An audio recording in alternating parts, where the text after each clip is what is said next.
Queridos companheiros da nossa doutrina amada, hoje estamos aqui para falarmos de um assunto que nos gera esperança, fé e alegria. Embora os nossos caminhos sejam espinhosos, árduos, complexos, temos que entender que sempre haverá flores no nosso caminho. Flores essas que nos embriagam, nos entorpecem, aliviando e suavizando nossas almas em curso, diante das dificuldades e dos óbices que se transporão em nossas jornadas espirituais. E para isso trouxemos este título, tão auspicioso, tão pertinente para os dias atuais, lembrando sempre que haverá flores no caminho. Este é um título de um livro do espírito Amélia Rodrigues, psicografado por Divaldo Pereira Franco. E Amélia Rodrigues então nos diz que o homem conturbado dos nossos dias, embora desfrute de comodidades materiais, os prazeres, as condições socioeconômicas satisfatórias, este homem que vive do exterior, da periferia, ele padece da hipertrofia dos sentimentos, sempre sonhando com o cosmo, mas ensanguentando o solo por onde ele deambula, por onde ele anda. Então esses homens que visam o prazer, os prazeres materiais, os interesses pessoais, eles têm a atrofia dos sentimentos.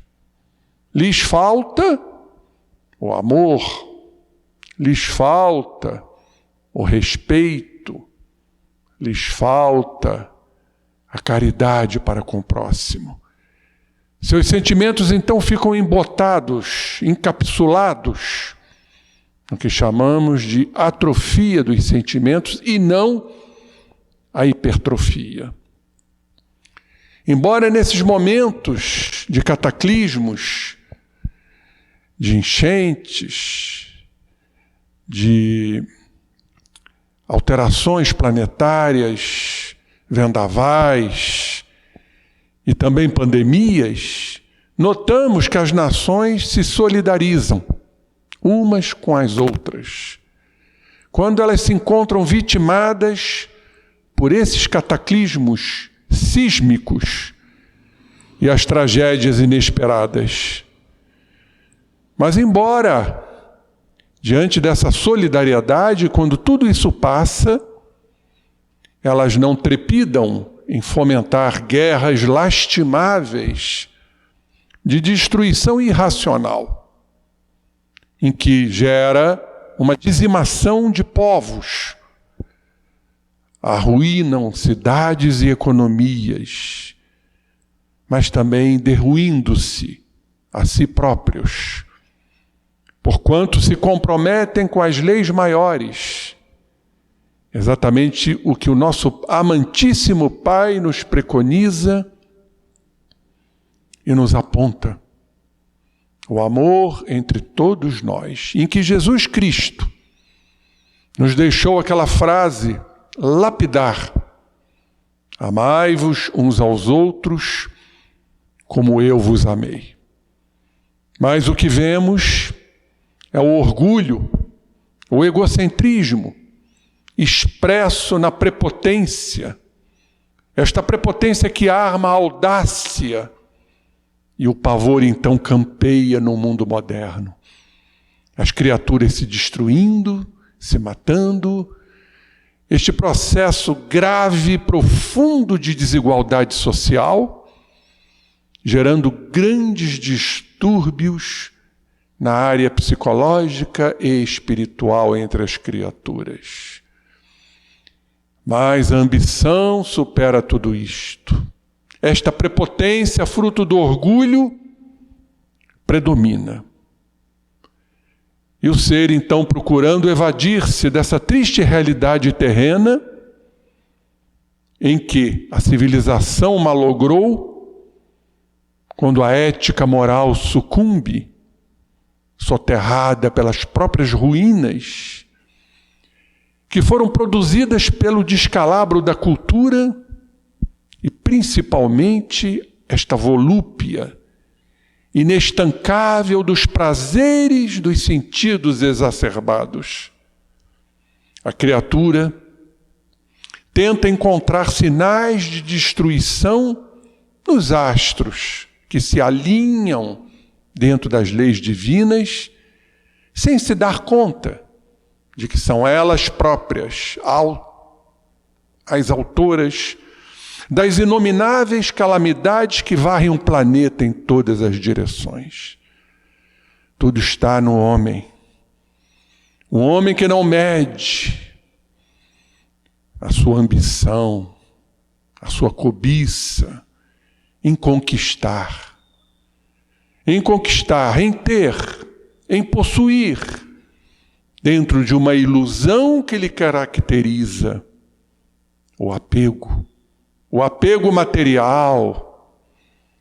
E como sabemos que tudo é impermanente diante das leis de Deus, tudo se transforma, tudo se modifica, vem a angústia, a frustração diante disso tudo, da perda daquilo que o ser ambicioso, na sua cupidez, ele exageradamente busca encontrar, mas que perde constantemente, o arremessando nos fossos profundos e retumbantes da dor. Mas esta ambição, muitas vezes, alicerçada pelas pesquisas extraordinárias, com a multiplicação dos engenhos técnicos, vão enxameando dentro das fábricas. Robôs sendo admiravelmente equipados e colocados à disposição das indústrias, substituindo a mão de obra, substituindo os homens que desempregados vagueiam nas vielas escuras do desemprego. A um passo, como diz Amélia Rodrigues, da rampa da alienação. E com isto, esta supervalorização da inteligência, cada vez mais dentro da tecnologia, do cientificismo, vai separando as criaturas. Vão sendo criados abismos insondáveis, e com isso produzindo um esfriamento da solidariedade, descumprindo o que Jesus nos falou, descumprindo o que a nossa doutrina preconiza e alardeia para todos os corações. A caridade. Fora desta caridade não há salvação. Então encontramos as ruas abarrotadas de jovens ensandecidos, desvairados, reunidos em magotes pela lei da afinidade, à espreita, esfaimados que se encontram de pão, de paz, de amor, prontos para a guerra, para a hecatombe, cujo caldo de cultura fermenta. Irmãos, são 2000 anos de cristianismo e uma tão parca messe de luz. Esta luz que está em nós, abundante, esta luz que precisa ser fomentada, trabalhada, este combustível que precisa se traduzir nos sentimentos maiores entre todos nós. São 20 séculos de sementes abençoadas e uma insignificante cega de fraternidade. Mas tudo isso contrasta com os pântanos que a tecnologia, A inteligência humana transformou em searas ricas e os desertos, que se tornaram pomares, multiplicam-se também os jardins, que se fazem áridos, áridos de sentimentos, áridos de flores reais, e os trigais que são vencidos pelo sarçal. As estradas, meus irmãos, da esperança jazem ao abandono. As rotas de solidariedade permanecem esquecidas. O homem esfria, o homem torna-se gélido, glacial, cada vez mais no seu isolacionismo, dificultando que esta luz se pronuncie, que esta luz se manifeste. Para isso, Jesus nos trouxe a sua boa nova, para que possamos não só lê-la, mas também praticá-la neste momento grave em que o planeta Terra está passando. Pois a boa nova de Jesus é a diretriz, a solução para todos os problemas desse instante em que se vive. O homem sem Deus, distanciado do Pai, que ainda não encontrou este endereço, voltado para as conquistas tecnológicas, ele penetra na fissão nuclear e faz-se Deus do horror. É ameaça à vida humana numa dizimação total do nosso planeta, numa antevisão apocalíptica da destruição sem par. O homem destruindo ao próprio homem. O homem destruindo a si próprio, porque se comprometerá com as leis divinas que ele terá que ressarcir a peso da dor, do sofrimento, como calceta ele se encontra. Mas não obstante as aflições e apreensões existentes na consciência humana quase generalizada, nunca podemos esquecer que a mensagem de Jesus permanece viva. Os obreiros do seu evangelho levantam-se para proclamar a hora chegada e o amanhã melhor. É esperança. É a fé raciocinada num futuro que se aproxima. Porque não tem mais como convivermos desta forma.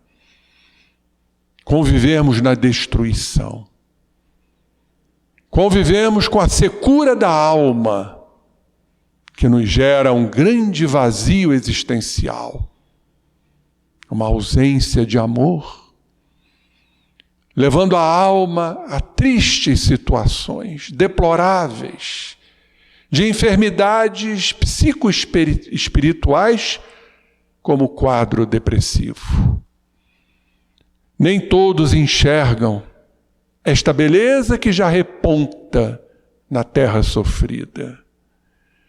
Muitos ainda encontram-se enceguecidos na sua visão, nas suas monoideias voltadas unicamente para os seus interesses pessoais.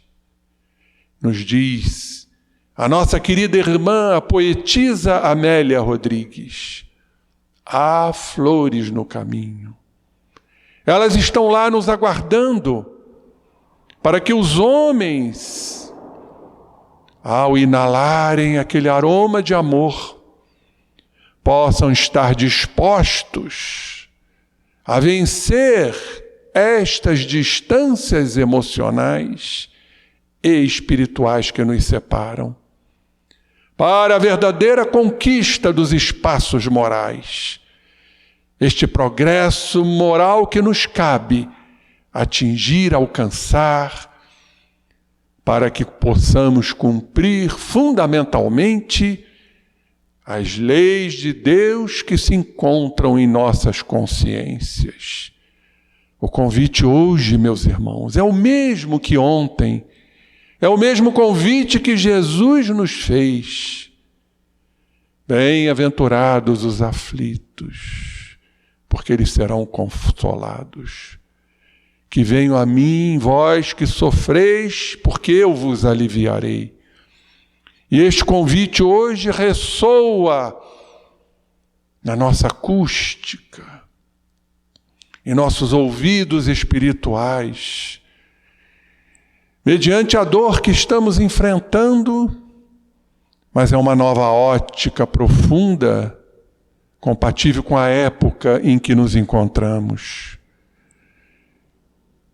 Esta mensagem do Pai, expressa através das palavras de Jesus, é penetrante, é atual, é libertadora. Por que libertadora? Porque nos faz com que nos libertemos dos nossos padrões, das nossas crenças, daquilo que instituímos e estatuímos como leis, são as nossas leis, egoísticas, pessoais, e não as leis do Pai maior, que são as leis universais. Leis essas que abrangem todo o universo. E por que não? Outros universos também sempre criados pelo Pai. Tudo isto não dá margem a equívocos, nem faculta evasões, porque já estaremos incorporados verdadeiramente a estas lições. Responsabiliza e dignifica uma abrangência de amor, capaz de sensibilizar o caráter mais refratário e o sentimento mais empedernido. Estas luzes, estes fascículos de luz, estas filigranas, atingem o nosso psiquismo profundo, fazendo com que dali se elabore as nossas luzes pessoais em conjunto, em comunhão com as leis e com as luzes maiores, fazendo-nos acordar, despertando nossas consciências mais inteligentes, sendo comandadas pelo nosso livre-arbítrio através de nossas escolhas. Não dá margem a equívocos. E nesses dias atuais, onde tudo floresce, a dificuldade, a dor, o sofrimento, a desesperança, paralelamente, também está ali a florescer, na florescência atual do momento, a paz, a serenidade, o equilíbrio, para que possamos seguir em frente e podermos dizer, como Amélia Rodrigues nos diz, hoje é o dia e agora o momento de decidir.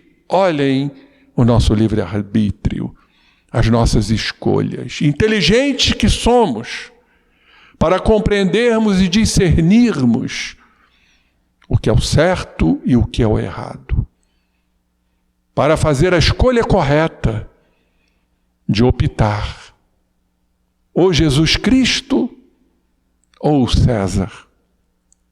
Dai a César o que é de César. As leis humanas, as leis que privilegiam castas em detrimento do povo, dos escravos, daqueles que eram capturados pela força para trabalharem a serviço dos grandes impérios. Dai a César o que é de César. E dai a Jesus, ao Cristo o que é de Cristo. As leis humanas mais suaves, mais brandas, dentro dos costumes que o nosso Mestre nos deixou nas suas pegadas de luz, nas suas estradas atapetadas de estrelas. O amor entre os seres, esta interconectividade que nos liga, pois estamos ligados, como diz Fritjof Capra, o grande físico austríaco, estamos ligados por uma teia inseparável de relações. Somos irmãos. Irmãos atrelados a Jesus Cristo, que Deus nos outorgou como guia e modelo, e ao Pai que se encontra dentro de nós, pois o reino de Deus não se encontra aqui nem acolá, encontra-se em nós. Deus está em nós, assim como estamos em Deus, dentro de um pertencimento que nos cabe entender. Há flores no caminho, meus irmãos, que saibamos olhá-las com um olhar espiritual, para que sintamos as suas vibrações. Mesmo que caídos, iremos nos soerguer. Mesmo que feridos pelas leis que nós abraçamos com os nossos erros, com os nossos equívocos, com os nossos desvios morais e que estamos agora a cumprir dentro de um processo expiatório. Mas essas flores irão nos inundar neste aroma incomparável que nos fará, como grande combustível, a prosseguir em nossas jornadas, mesmo que dolorosas, mas encontrando o caminho que Jesus nos deixou. Único, inviolável, intransferível, irrevogável, o caminho do amor. Então que Jesus nos abençoe e que tenhamos sempre esta visão espiritual em nossas jornadas, meus irmãos. Há flores no caminho. Graças a Deus e que assim seja.